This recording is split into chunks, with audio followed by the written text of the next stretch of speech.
오늘 거룩한 주일 참 잘 오셨습니다. 오늘 본문 말씀을 중심으로 위기 가운데 붙잡아야 할 것, 위기 가운데 붙잡아야 할 것이라는 제목으로 함께 하나님 말씀을 나누도록 하겠습니다. 요즘 집밥 요리로 유명한 이 백종원 요리사 못지않게 아주 큰 인기를 구가하는 요리사가 한 분 계십니다. 바로 이 중화요리 전문가인 이연복 셰프입니다. 이분의 나이는 50대 중반이지만 중화요리 경력만으로 올해 들어 벌써 43년이나 됩니다. 13살 때 다니던 학교를 그만두고 집안 환경이 어려워서 짜장면 배달부터 시작을 해서 22살 때 주한 대만 대사관의 주방장으로 근무하면서 이 대만 대사관의 입맛을 책임졌었습니다. 또 일본에까지 유학을 가서 10년간 요리사 생활을 경험하기도 했습니다. 이분이 할 수 있는 중화요리가 총 2,000여 가지나 된다고 합니다. 현재 이분이 운영하는 중식당은 얼마나 인기가 많은지 이달 말까지 점심과 저녁 예약이 다 찼다고 합니다. 그러니까 예약 없이 그냥 갔다가는 다시 그냥 돌아오는 거죠. 그런데 이분에게는 이 요리사로서 아주 치명적인 이 아킬레스건, 약점이 하나 있습니다. 그건 뭐냐면 이분이 바로 이 냄새를 맡지 못한다는 것입니다. 여러분, 요리사가 냄새를 맡아야 양념도 더하고 그럴 텐데 요리를 하는데 냄새를 맡지 못한다는 겁니다. 이분이 젊었을 때 축농증이 심해서 축농증 수술을 받았는데 수술을 받고 나니까 축농증은 나았지만 그 다음부터 냄새를 맡을 수 없게 되더라는 것입니다. 냄새를 맡을 수 없었기 때문에 이분은 한때 요리를 그만둘까 하는 생각도 했었고, 그런 가운데 스스로를 도닥이면서 요리에 대해 더욱 절실한 마음으로, 가난한 마음으로 음식에 대해서 고민하며 요리에 대해서 매진할 수 있게 됐던 것입니다. 그래서 오늘 우리나라 최고의 중화요리사 가운데 한 사람으로 우뚝 설 수 있게 됐습니다. 이분이 식당에 가면 본인이 운영하는 식당에 가장 심혈을 기울이는 메뉴가 있습니다. 이 메뉴가 뭐냐? 바로 군만두입니다. 군만두. 우리는 중국 음식점 가서 군만두 하면 생각나는 것이 있죠. 뭡니까? 어느 음식점이나 똑같다는 것입니다. 똑같은 재료상에서 구입해서 주방에서 튀겨내는 그 안에를 보면 또 속도 그렇게 알차지도 않고 당면 좀 있고 한 그런 군만두 정도로 생각한다는 것입니다. 그리고 음식을 많이 시키면 가끔씩 인심 좋은 이 주인이 서비스로 한 접시 더 주는 게 이제 군만두로 생각을 한다는 것이죠. 어떻게 보면 가장 흔하지만 또 가장 홀대받는 음식이 군만두더라는 것입니다. 그래서 이분은 음식점을 시작하면서 바로 이 만두에, 이 군만두에 자기의 자존심을 걸었습니다. 일본에서 요리를 배울 때 배웠던 이 일본 만두 스타일을 가미를 해서 좋고 신선한 재료를 사용해서 만두 속을 다지고 일일이 손으로 본인이 만두를 다 싸서 준비한 후에 주문을 받으면 그 자리에서 곧바로 튀겨서 신선하게 내놨던 것입니다. 그런데 놀라운 것은 이 만두 하나를 제대로 만들었더니 이 제대로 만든 만두 덕분에 많은 사람들이 열광하며 몰려들더라는 것입니다. 만두가 하루에 900접시씩 팔려나갔습니다. 여러분, 손님들이 이렇게 만두에 열광한 이유가 무엇입니까? 그동안 만두를 많이 먹어보긴 했지만 정말 이렇게 제대로 된 군만두를 먹어보지 못했다는 것입니다. 43년 요리 경력의 달인인 이연복 셰프가 주장하는 요리 철학이 바로 여기에 있습니다. 손님을 사로잡으려면 가장 특별한 음식이 아니라 가장 대중적이고 가장 일반적인 메뉴에 최고의 정성을 다해 보여주면 된다는 것입니다. 가장 흔하고 가장 일반적인 메뉴에서 가장 큰 블루오션을 발견할 수 있다는 것입니다. 요즘 우리 주변 보면 이 사업하기가 참 힘들다고 합니다. 또 괜찮은 분야라고 하면 이미 경쟁자가 꽉 들어차서 더 이상 발 디딜 틈이 없을 정도로 치열합니다. 어떻게 보면 그야말로 피 튀기는 레드 오션이죠. 그런데 이 레드 오션에서 블루 오션을 발견하는 사람이 있습니다. 공통점을 보면 이 레드 오션에서 가장 기초적인 것들을 붙들고 거기에 혼신의 힘과 정성을 기울여서 블루 오션으로 바꿔버리는 사람들입니다. 늘 접하던 것 가운데 정말 제대로 된 것 하나를 보여준다는 것입니다. 여러분, 짜장면집이 많지만 정말 제대로 맛있게 하는 짜장면집은 그야말로 터져 나가게 되어 있습니다. 치열한 경쟁과 위기의 상황을 이겨나가는 중요한 핵심 전략 중 하나가 바로 여기에 있습니다. 한 가지, 복잡한 거 말고 화려한 거 말고 제일 단순한 한 가지라 하더라도 장인 정신을 갖고 좁고 깊이 이제 파들어가는 것입니다. 좁게 판다라는 건 뭐냐? 산만하게 여기저기 문어발식으로 확장하지 않는다는 뜻이고, 또 이 좁게 판다라는 건 뭐냐? 한 가지에 집중해서 그것에 아주 깊이 있게 최선을 다해서 파들어가는 것을 말합니다. 요즘 노벨상 발표로 우리나라가 떠들썩합니다. 이번에도 우리의 라이벌, 만만하게 생각하는 이 일본에서 2명이나 노벨상을 받았습니다. 노벨 생리의학상의 오무라라고 하는 이 키타 사토 대학의 교수님, 또 물리학상의 카지타라고 하는 도쿄대 교수님입니다. 도쿄대는 우리가 잘 아는 일본의 최고 명문 대학이지만 이 기타 사토 대학이라고 하면 그렇게 알려지지 않은 무명의 대학이죠. 지방대입니다. 근데 어떻게 이런 사람들이 이 노벨상을 받을 수 있느냐? 외국에 나가서 공부한 것도 아니고 일본에서 그 지방대에서 계속 박사학위까지 하고 계속 공부했던 사람들입니다. 어떻게 그렇게 노벨상을 받을 수 있느냐? 남이 뭐라고 하던 말던 자기 분야에만 온통 흠뻑 빠져서 20년, 30년 파들어가다 보니까 거기서 블루오션을 발견하게 되더라는 것입니다. 한마디로 좁고 깊게 팠더니 다른 거 신경 쓰지 않고 이럴 때 인류를 위한 새로운 블루오션이 열리더라는 것입니다. 이것은 우리의 신앙생활에 있어서도 마찬가지입니다. 여러분, 우리의 신앙생활과 우리의 삶에 위기가 닥쳐올 때 우리는 그 문제에 대한 염려와 고민, 어떻게 이 문제를 해결해야 되냐 하는 이 문제 때문에, 고민 때문에 어느 하나에 제대로 집중하기가 참 쉽지 않습니다. 이런 생각 저런 생각으로 상당히 우리의 마음과 중심이 산만해져 있죠.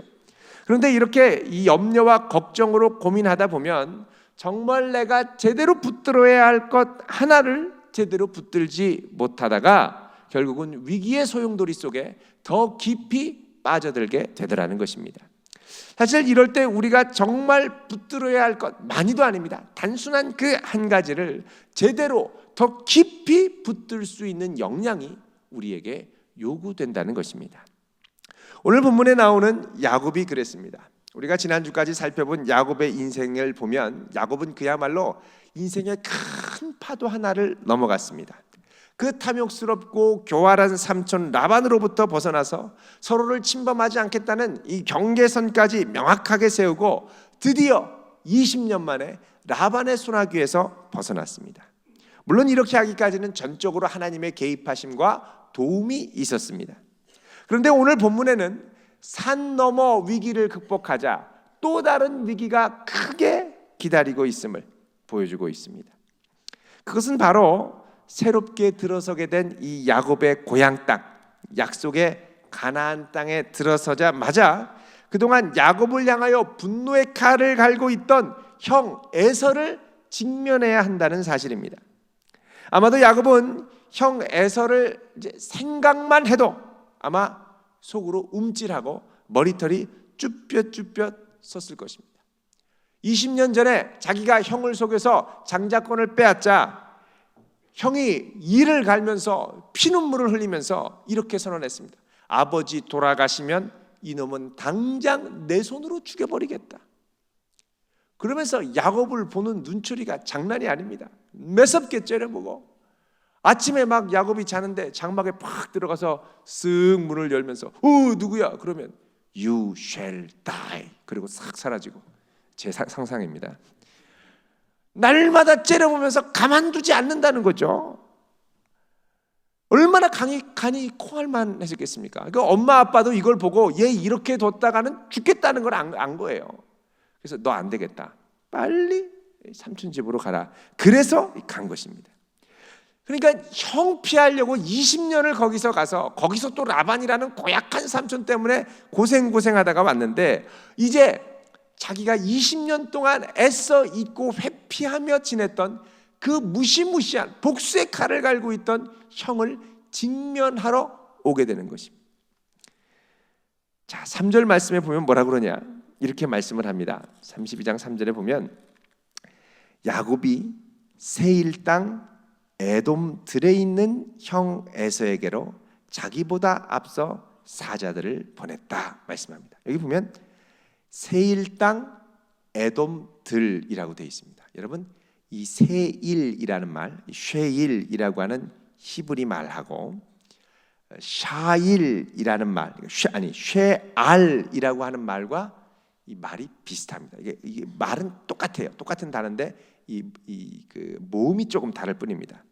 근데 이 쉐알라는 말은 무슨 뜻이냐면 털이란 뜻입니다. 에서가 이 털이 많이 났죠. 이 땅은 무슨 땅이냐? 털 많은 사람들이 사는 땅이라는 거예요. 자기도 옛날에 이 털이 없어가지고 양털을 쓰고 아버지를 속이고 형을 속였죠. 그러니까 털 하면 야곱에게 이게 확 떠오르는 이미지가 있다는 겁니다. 털의 땅. 그리고 그 들 이름이 뭐냐? 에돔들입니다. 에돔이라는 말은 불다는 뜻이지만 에서의 또 다른 별명이 에돔이었습니다. 그러니까 여기는 털 많은 남자들이 사는 에서의 땅이라는 말이 되는 거죠. 그러니까는 이 지명을 부르는 것조차도 부담스러울 정도로 여기에 오니까 숨이 턱턱 막히더라는 것이죠. 여러분 생각해 보십시오. 이 지명을 부르는 것조차 야곱을 움찔하게 만듭니다. 자, 이런데도 어쩔 수 없이 이제 직면해야 되니까 야곱이 간이 콩알만해져서 형한테 자기 종을 보내서 안부를 타진합니다. 그러면서 뭐라 그러냐면 4절에 이렇게 얘기를 합니다. 종들에게 명령하여 말하기를 너희는 내 주 에서와에게 이같이 말하라. 내 주라고 그러죠. 주인이라는 겁니다. 주의 종 야곱이 지금 이제 에서를 완전히 주인으로 떠받들고 자기는 종으로 떠받듭니다. 이거는 이제 만약 극단적으로 에서가 소유권을 주장하고 다 내놔라고 할 때 기꺼이 드릴 의향이 있습니다. 나는 당신 앞에 아무것도 아닙니다. 아주 겸손하게 바짝 엎드려서 보내는 메시지입니다. 그게 갔다가 이제 왔는데 5절에 보면 내 주께 은혜 받기를 원합니다. 이렇게 이제 전하고 왔습니다. 자, 그러자 이 말을 들은 에서가 어떻게 반응을 하냐면 6절에 보면 사자들이 야곱에게 돌아와 이르되 우리가 주인의 형 에서에게 이른즉 그가 400명을 거느리고 주인을 만나려고 오더이다. 몇 명 데리고 오는 게 아니라 몇 명을 데리고 옵니까? 400명. 이거는 군대를 끌고 온다는 얘기입니다. 군대를 끌고 좀 덤벼들려고 오는 거예요. 자, 여기서는 등장하지 않습니다만 표준 세번역에 보면 뭐라고 나오냐면 야곱을 치려고 이리로 오고 있습니다라고 번역을 하고 있습니다. 에서가 단순히 야곱을 만나러 오는 게 아니라 야곱을 치려고 그동안 마음속으로 20년 동안 갈고 있던 칼을 드디어 뽑고 복수를 행하러 온다는 것입니다. 그것도 잘 기르고 준비된 400명의 군사들을 끌고 옵니다.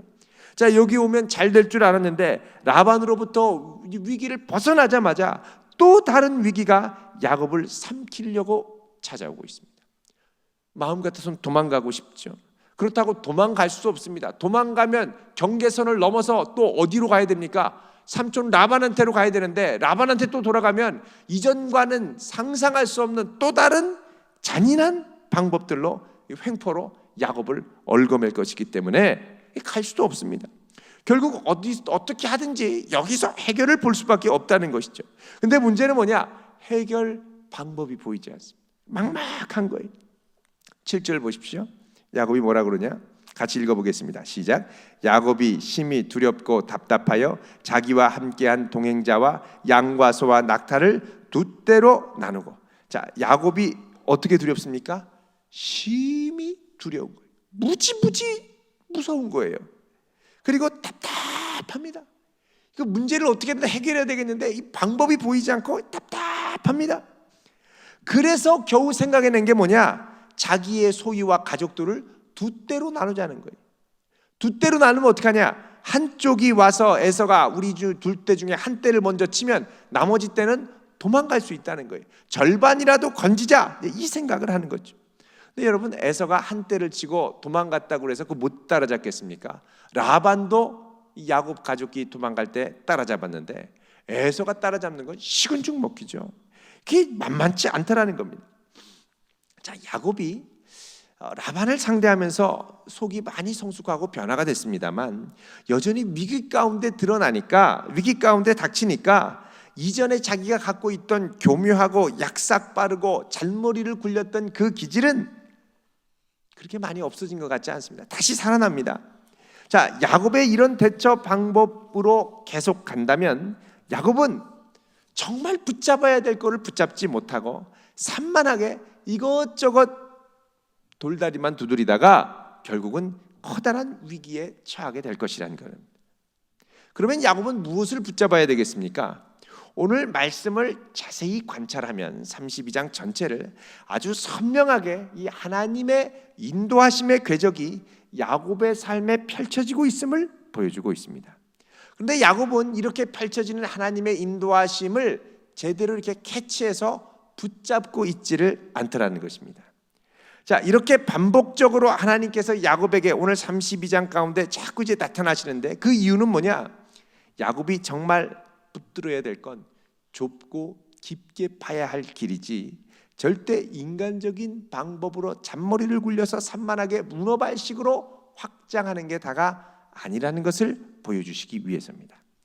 자, 그렇다면 하나님의 선명한 나타나심은 어떻게 드러납니까? 먼저는 오늘 본문 1절, 2절에 나타나는 하나님의 사자를 만나는 사건을 통해서입니다. 오늘 본문 1절에 보면 야곱이 길을 가는데 하나님의 사자들이 그를 만났다고 말씀을 합니다. 32장 1절 읽어보겠습니다. 시작. 야곱이 길을 가는데 하나님의 사자들이 그를 만난지라. 자, 하나님의 사자들이 만났습니다. 지금 야곱이 가는 길은 어떤 길입니까? 지금 밧단 아람에서부터 요단 동편으로 내려와서 이제 약복강을 따라가다가 이 약복강이 요단강 중간쯤에 있는데 약복강을 따라가다 보면 요단강과 합류가 되게 돼 있습니다. 그러니까 지금 야곱이 온 것은 요단을 건너서 에서한테 형한테로 가려고 하니까 이 강이 합류하는 지점, 요단 나루 지역에 있는 것입니다. 자, 요 지역은 이제 가나안 땅의 경계가 되는 지역이죠. 근데 이 경계가 되는 지역에 누가 있냐? 천사들이 있다라는 겁니다. 한 명이 아니라 여러 천사들이 있다라는 거죠. 이걸 보고 야곱이 받은 인상이 뭐냐? 2절입니다. 시작. 야곱이 그들을 볼 때 이르기를 이는 하나님의 군대라 하고 그 땅 이름을 마하나임이라 하였더라. 한둘이 아니라 하나님의 군사들이 진치고 주둔하는 이 캠프가 있다는 겁니다. 마하나임이라는 말은 두 개의 진, 두 개의 캠프라는 뜻입니다. 두 개의 캠프, 하나의 캠프는 예전에 베델에서 봤던 거고 이번엔 두 번째 캠프가 있는 거죠. 여러분, 창세기 3장에 보면 아담과 하와가 타락해서 쫓겨납니다. 에덴 동쪽으로 쫓겨나는데 동쪽으로 쫓겨나면 거기에 이 경계선에 누가 지키고 있냐면 천사가 불칼을 지키고 천사들이 그곳을 경계를 지키고 있습니다. 그러니까 다른 말로 하면 지금 이 야곱이 동쪽에서부터 약속의 땅인 요단 서쪽으로 들어갈 때 천사들이 진을 지키고 있다는 건 뭐냐? 이 약속의 땅은 이제부터 하나님이 지키고 보호하시는 땅이라는 겁니다. 여기를 지나가면 이제부터 하나님의 약속의 땅이 펼쳐진다는 것입니다. 그러니까 이 땅을 하나님이 지키고 보호하시고 그분의 주권 가운데 붙들고 있다는 의미가 바로 이 마하나임이죠. 근데 이 야곱이 이 안에를 들어가서 천사들이 이렇게 지키고 있네, 이 정도로 보고 마하나임이네, 두 개의 진이 여기 있네 이러고 들어갔습니다. 그러니까 그 땅에 들어가면 이제부터는 뭐냐? 이 땅에서 일어나는 모든 문제는 이 땅을 주관하는 주인이 알아서 하실 거라는 믿음이 있어야 되는 겁니다. 이 땅의 주인인 하나님께서 다스리시고 통치하신다는 믿음이 있어야 된다는 거죠. 그런데 그냥 마하나임이네, 하나님 다스리시는 모양이네, 하나님의 경계가 시작되는 모양이네 이러고선 지나가다는 겁니다. 그러니까 하나님을 붙들지 않습니다. 자, 야곱은 이 형 에서가 쳐들어온다는 소식을 듣자 그제서야 사색이 돼서 자기가 할 수 있는 대로 막 돛대를 나누고 잔머리를 쓰다가 아차 생각이 나서 어떻게 하느냐? 하나님께 기도를 드리죠. 그 기도가 9절부터 12절까지 나오는 야곱의 기도문입니다. 이 야곱의 기도문은 창세기에 야곱이 정식으로 기도한 기도문 중에는 처음이자 마지막입니다. 그러니까 제대로 기도한 게 언제냐? 정말 답답한 위기 가운데 제대로 기도한다는 것이죠. 여러분, 이 기도의 내용을 보면 이렇게 구성이 되어 있습니다. 먼저 9절은 하나님이 야곱에게 주셨던 언약을 떠올리며 기도합니다. 야곱이 또 이르되 9절에 보면 내 조부 아브라함의 하나님, 내 아버지 이삭의 하나님 여호와여, 주께서 전에 내게 명하시기를 내 고향 내 족속에게로 돌아가라, 내가 내게 은혜를 베풀리라 하셨나이다. 하나님이 약속하신 것 그거 붙들고 제가 여기까지 왔습니다. 기도하죠. 자, 이렇게 언약을 붙들고 기도한 다음에 10절은 뭘 하냐? 감사의 기도를 드립니다. 나는 주께서 주의 종에게 베푸신 모든 은총과 모든 진실하심을 조금이라도 감당할 수 없사오니 내가 내 지팡이만 가지고 이 요단을 건넜더니 지금은 2배나 이루었습니다. 이거 모두 하나님의 은혜입니다. 감사하죠. 그 다음에 11절에 드디어 야곱의 속마음을 꺼내놓고 기도합니다. 간구하죠. 내가 주께 간구하오니 내 형의 손에서 에서의 손에서 나를 건져내시옵소서. 내가 그를 두려워하면 그가 와서 나와 내 처자들을 칠까 겁이 나기 때문입니다. 얘기를 합니다. 겁이 난다는 거예요. 그러니 하나님 나를 도와주십시오. 간구하죠. 그 다음에 12절 끝에 보면 다시 이걸 하나님의 약속에 얽어매어 마무리를 합니다. 주께서 말씀하시기를 내가 반드시 내게 은혜를 베풀어 내 씨로 바다에 셀 수 없는 모래와 같이 많게 하리라 하셨나이다. 자, 이거 보면 야곱이 하나님의 약속을 위아래로 감싸면서 아주 제대로 기도하는 걸 알 수가 있습니다. 분명히 야곱에게는 이런 기도할 수 있는 영적 성숙함이 있더라는 것이죠. 근데 문제는 뭐냐? 이렇게 기도를 하되 끝까지 더 깊이 더 좁게 기도하지 않았다는 겁니다. 그렇게 기도하지 않고 어떻게 하냐? 또다시 머리를 쓰기 시작하는 거예요. 기도하고 났더니 걱정이 되는 거예요. 이 과연 될까? 어떻게 될까? 그러면서 어떻게 하냐? 기도하고 나서 13절에 보면 같이 읽습니다. 시작. 야곱이 거기서 밤을 지내고 그 소유 중에서 형 에서를 위하여 예물을 택하니. 자, 이렇게 기도하고 밤을 지냈다는 건 밤새 기도했다는 게 아니라 밤새 잔머리를 썼다는 겁니다. 밤새도록 고민하다가 어떻게 하느냐? 2대로 나눌 게 아니라 한 5대로 나누자. 그래서 형 에서한테 줄 예물들 14절 15절에 보면 뭐 암염소 200, 순염소 20, 암양 200, 순양 20 나오죠. 다 합치면 한 550마리 정도의 가축이 됩니다. 이거를 3대로 나눠 가지고 먼저 보냈죠.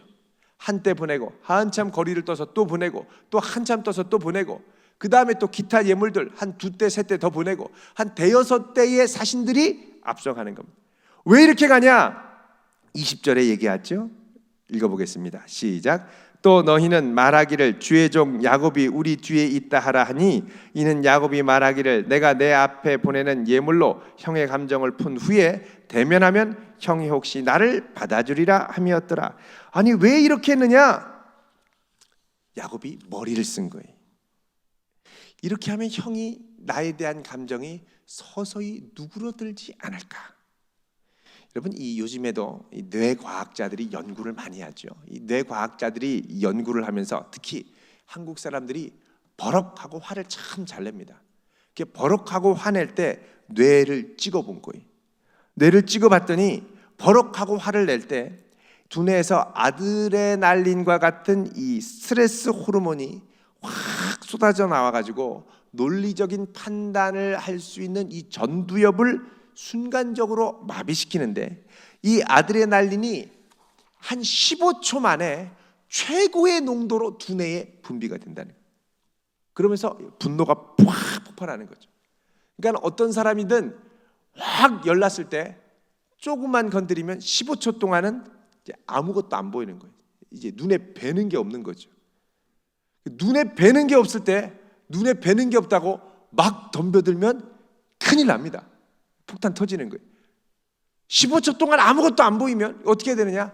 15초 동안 좀 호흡을 가다듬어요. 15초에서 30초만 지나면 이 확 올라갔던 게 다시 이제 제자리로 돌아간다는 겁니다. 그러면 조금 이제 이성적으로 말을 할 수 있다는 거죠. 상대방이 열이 확 났는데 뭐가 내가 잘못했다고 그러냐? 네가 처음부터 이런 거 아니냐? 그러면서 논리적으로 따지죠. 자, 전두엽 마비되면 논리적으로 기능이 된다 안 된다? 이성적으로 헤아릴 수 없습니다. 그럼 어떻게 됩니까? 이렇게 논리적으로 따지는 게 뭘로 받아들여지느냐? 이게 왜 깝쳐? 이런 식으로 받아들이는 거예요. 확 이게 거기서 상대방이 아무리 그럴듯한 말, 논리적인 말을 해도 이게 받아들여지지가 않는 거예요. 15초, 30초. 그러니까 어떻게 해요? 이게 좀 쿨다운 시키는 거죠. 차분하게 한 30초 정도는 가만히 있어야 그 다음에 이해한다. 그런데 이런 점도 생각해줘. 그러면 그때서야 끄떡끄떡하고 돌아가죠. 같이 맞짱을 뜨다간 둘 다 큰일 납니다. 그래서 상대방이 열 낼 때 그냥 가만히 있으시기를 축원드립니다. 영원히 가만히 있으라는 게 아니라 몇 초? 15초에서 30초만 가만히. 야곱은 이걸 배우지도 않았는데 이 삶의 경험을 통해서 알았는지 아니면 버럭버럭했던 라반을 경험해서 알았는지 하여간 이렇게 지금 막 노기가 충천해가지고 오는 이 자기 형 에서를 향해서 선물 보내고 뭐야? 이걸 보내 이 자식. 그런다고 내가 받을 줄 알아? 그리고 또 막 가는데 또 뭐야? 그래도 나를 생각하나? 또 뭐야? 정말 생각해나 보네. 또 뭐야? 미안한데 쳐야 되나 이걸? 이런 생각이 들도록 머리를 쓰더라는 겁니다. 그러니까 어떻게 보면 야곱은 기도하고 자기 나름대로 할 수 있는 최선을 다한 겁니다. 물론 어느 정도 일리가 있습니다. 그런데 야곱은 내가 할 수 있는 최선에 너무 집중하다 보니까 기도로 승부를 보는 일에 게을리하게 됩니다. 기도할 때 하나님의 음성이 오고 응답이 와야 되는데 예전 같으면 기도하면 하나님이 말씀도 하시고 이 땅을 떠나라고 얘기도 하시고 하늘이 갈라지며 천사가 오락내락 하는 것도 보여주시고 뭐 이러는데 이 밤은 하나님께서 침묵하던 침묵의 밤이더라는 것입니다. 근데 침묵의 밤을 미면 더 기도하며 나아가야 되는데 이게 그 다음부터 어떻게 되느냐? 이제 머리를 쓰는 일로 막 돌아가기 시작하는 거죠. 자, 이걸 보고 하나님이 답답하셨던 것 같습니다. 너 그대로 살면 이대로 가면 안 된다는 걸 알려주고 싶으셨던 것 같습니다. 하나님이 이때 야곱을 찾아오시는데 그냥 찾아오는 게 아니라 이렇게 쳐들어오는 겁니다. 공격해 오는 거죠. 갑자기 이 야곱을 붙들고 씨름을 하기 시작하는데 야곱은 깜짝 놀라서 자기를 공격하는 이가 누군지도 모르고 막 그냥 얼떨결에 힘겨운 씨름을 시작합니다. 여러분, 하나님께서 야곱을 이렇게 격렬한 씨름으로 끌어들이신 이유가 무엇입니까? 그것은 야곱으로 하여금 지금 내가 싸워야 할 영적 씨름이 이 정도 차원이 아니라 더 깊고 더 격렬하고 더 치열한 차원으로 들어와야 한다고 초대하기 위해서입니다.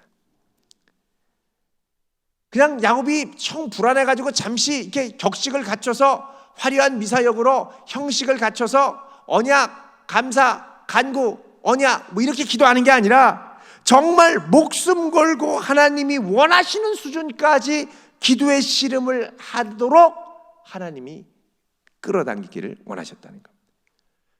여태까지 야곱이 기도했던 건 불안해서 약간 기도 좀 하는 수준이었습니다. 여러분, 우리 주변에 보면 이렇게 부탁하는 분들이 있죠. 어려운 일이 있으면 생각날 때 기도 좀 해줘요. 여러분, 생각날 때 그렇게 하면 안 됩니다. 여러분, 생각 안 나면 기도 안 하겠다는 말인데 생각 날 때 기도해달라고 그러면 아주 위험한 거죠. 생각 안 날 거예요, 그 사람은. 안 그래도 좀 기억력이 깜빡깜빡하는데 언제 그게 다 생각이 나겠습니까? 그리고 기도 좀 해줘. 기도 좀만 해주면 되겠습니까? 내 문제가 기도 좀만 해도 될 문제면 내가 차라리 기도하죠. 기도 좀 해줘가 아닙니다. 그러니까 생각날 때 기도 좀 해줘 그러지 말고 정말 미안해도 꼭 기억했다 간절히 기도해줘 이렇게 부탁하시길 바랍니다. 이렇게 기도해야죠. 우리도 모르게 그러다 보니까 기도 그냥 대충 하면 되겠지, 대충 해줘 이렇게 생각이 들더라는 거죠. 지금 하나님께서는 야곱이 위기 가운데 기도도 하고 작전도 짜고 그러지만 좀 더 하나의 근원적인 하나에 집중하기를 원하고 계십니다. 그게 하나님이 자꾸 사인을 주셨죠. 이 야복강을 지나서 가나안으로 들어가려는 초입에 천사들이 진치는 걸 보여주면서 이 땅은 내 천사가 지키는 땅, 내가 주관하고 내가 다스리는 땅이다 보여주셨습니다. 그러면 이 주인이신 하나님께 아뢰야 되고 그분께 더 집중해야 되죠. 여러분, 더 좁게 기도에 들어간다는 건 주변의 여건과 상황을 너무 고려하는 게 아니라 오직 그분의 약속만을 의지하고 기도로 들어간다는 걸 의미합니다. 오늘 본문에 보면 야곱이 이 하나님 아니면 하나님의 천사와 했던 이 씨름이 어떤 종류의 씨름인지는 알 수가 없습니다. 그러나 오늘 본문에 등장하는 야곱의 씨름을 가리켜서 호세아 12장 4절은 이렇게 말씀합니다. 여러분, 호세아 12장 4절 한번 보실까요? 호세아 12장 4절입니다.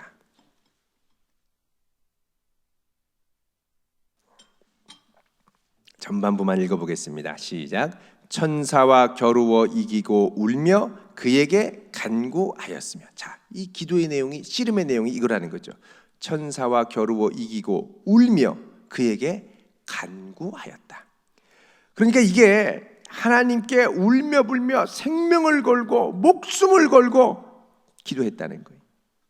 근데 이게 단순히 영적인 기도만은 아니었던 것 같습니다. 실제로 하나님의 이 천사 아니면 이 하나님을 직접 붙들고 치열하게 육체적으로 씨름했던 기도이기도 했습니다. 그 천사가 어떻게 하느냐? 딱 보자마자 이 야곱이 그냥 워낙 강력하게 붙들고 있으니까 허벅지 관절을 팍 쳐버리지 않습니까? 한마디로 말하면 야곱을 능히 제압하고 치실 수 있는 하나님께서 야곱을 불쌍히 여기시고 야곱과 자청해서 먼저 씨름을 거신 겁니다.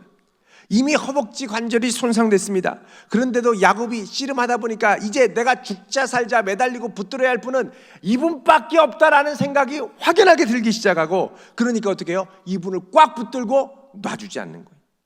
먼저 자기가 시작한 씨름이 아니었습니다. 공격당해서 시작한 씨름이었습니다. 그런데 씨름을 하다 보니 그 마음에 확신이 드는데 내가 다른 거 몰라도 이분은 절대 놓으면 안 된다. 이분 외에 내 인생에 소망이 없구나, 이 확신이 든 거죠. 그냥 막 붙들고 난리를 치는데 하나님의 천사가 얘기합니다. 날이 새려하니 나로 가게 해라. 아니, 뱀파이어인가? 왜 날이 새는데 간다고 그러지? 여러분, 만약에 날이 새서 야곱이 이 하나님의 얼굴 아니면 하나님의 천사의 얼굴을 보면 죽습니다. 그게 하나님의 영광의 신비를 가리고 가겠다는 거예요. 그러자 밤새도록 격렬하게 씨름했던 야곱의 기질이 이분을 놔주지 않습니까? 뭐라 그러냐? 26절에 당신이 내게 축복하지 않으면 가게 하지 않겠습니다. 이제 날이 셀 무렵에 확신이 든 거예요. 이 축복이, 이분이 주시는 축복이 내 인생의 위기를 풀 결정적인 열쇠구나. 이 결론에 이른 건 야곱이 밤새도록 씨름하면서 이분을 붙들며 경험했기 때문에 그렇습니다.